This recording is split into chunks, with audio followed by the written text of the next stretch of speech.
በኢትዮጵያ የከተሞች እድገት በስፋት እየጨመረ መምጣቱ የሚታወቅ ነው። እነዚህ ከተሞች ለነዋሪዎች ምቹ እንዲሆኑ ከማድረግም በተጨማሪ አሁናዊ ደረጃቸውን የጠበቁ ለቀጣይ ትውልድ የሚተላለፉ እንዲሆኑ ከማድረግም ባሻገር እድገታቸውን የሚመጥን የመሰረተ ልማት ዝርጋታ ማሟላት ተጠባቂ ስራ ሲሆን ከነዚህም የንጹህ የመጠጥ ውሃ አቅርቦት ተጠቃሽ ነው። የዚህ መሰረተ ልማት አቅርቦት አሁን ላይ ከተሞችን እየተፈታተነ ነዋሪውን ጠያቂ ያደረገ ችግር ሆኖ ይስተዋላል። ፕሮጀክቶች የተጓተቱና ለብክነት የተጋለጡ ሆኖ መመልከት በተለይም ከሀገራዊ ለውጥ በፊት የተለመደ ነበር። ይህንን ማስቀረትና የተጀመሩ ፕሮጀክቶችም ሆኑ አዲስ የሚጀምሩ ፕሮጀክቶች በጥራትና በተያዘላቸው የጊዜ ገደብ እንዲጠናቀቁ ማድረግ የሚለው ስራ ደግሞ ከለውጡ በኋላ ትኩረት ተሰጥቶት እየተከናወነ የሚገኝ ስራ ነው። ከ91 ሺህ በላይ ስኪሞች እንዳሉ ነው በክልላችን የሚታወቀው።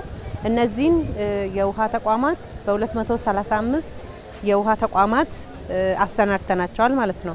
ቢሮ ደረጃ በ2012 የውሃ ተቋማቱን ሪፎርም አድርገናቸዋል። እንደዚሁም ደግሞ በ50 ኪሎ ሜትር ራዲየስ ያሉ የውሃ ተቋማትን አንድ ላይ በመቀላቀል በተለይ ደካማና በጣም ጥሩ ፐርፎርም የሚያደርጉ የውሃ ተቋማትን በመቀላቀል አንድ አድርገን እየሰራን ያለነው። በአካባቢያችን አሁን ላይ የከተማዎች የውሃ አገልግሎት ሽፋን ጥሩ በሚባል ደረጃ ላይ ነው ያለው። ለአብነት ያክል እኔ በሚመራበት ከተማ ላይ አሁን ሳስብ አሁን ላይ የንጹህ መጠጥ ውሃ ሽፋን የከተማችን ወደ 70% አካባቢ የደረሰበት ሁኔታ ነው ያለው። ተመሳሳይ ከተሞች በዚሁ ልክ የተሻለ አፈጻጸም ላይ ያሉ መሆናቸውን ነው እየገመገመን የመጣ ነው። ዜጎች ንጹህ የመጠጥ ውሃ በሚገባው ተጠቃሚ እንዲሆኑ ማስቻል አሁን ላይ ትኩረት ተሰጥቶት እየተሰራ ያለ ስራ ቢሆንም አሁንም ብዙ የቤት ስራዎች እንደሚቀሩ ይነገራል። የተቀመጠውን ዓላማ ከግብ ለማድረስ የሚሰራው ስራ እንዳለ ሆኖ ግን አሁንም ዘርፉን እየተፈታተኑ የሚገኙ ችግሮች አሉ። ለአማራ ክልል ስናይ ከፍተኛ የሆነ የውሃ እጥረት ነው ያለው። እጅግ በጣም በ15 ቀን በ20 ቀን ምናልባት አጭር የሚባለው እንግዲህ በሳምንት ውሃ እየተሰጠ ያለበት ሁኔታ ነው። ይሄ ደግሞ በጣም እጅግ በማህበረሰቡ ላይ ያው ማህበራዊ፣ ኢኮኖሚያዊ፣ ፖለቲካዊ ችግሮችንም እያስከተለ ያለበት ሁኔታ ነው ያለው። ይሄ ችግር ምንድነው ስንል እንግዲህ አንዳንዱ በመተባበር መንፈስ ያመራር በትኩረት የመስጠት ችግር አለ። አንደኛው ያስተዳደር ሁኔታ ነው። ያስተዳደር ሁኔታ ስንል የቦርዱ ጥንካሬ ከክልል ደግሞ የኛ ክትትል ማነስ እንዲሁም አካባቢው ላይ ያሉ የመንግስት አመራሮች አንደርስታንዲንግ ማጣት እንዲሁም ብልሹ አሰራሮችም አሉ።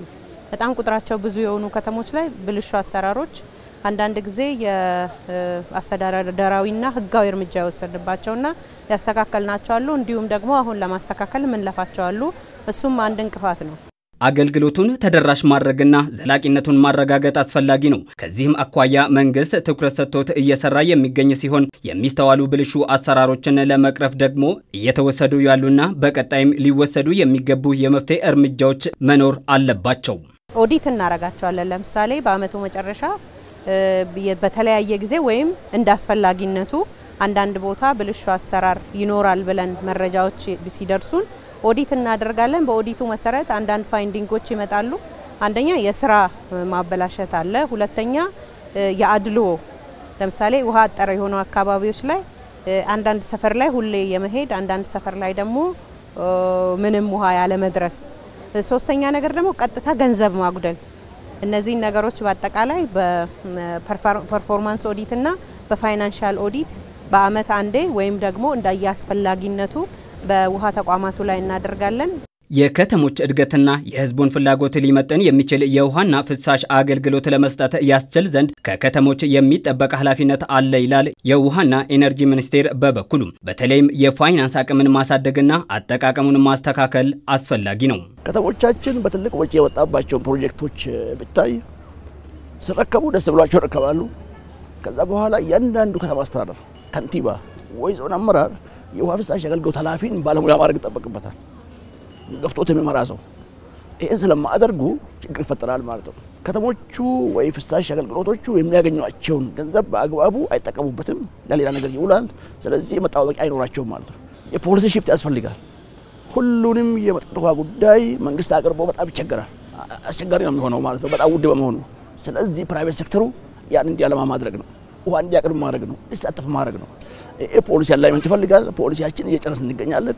በእነዚህና ሌሎች ተያያዥ ጉዳዮች ላይ ትኩረቱን ያደረገ 15ኛው ሀገር አቀፍ የከተሞች የውሃ ፎረም በአምቦ ከተማ ለተከታታይ 3 ቀናት ተካሂዷል።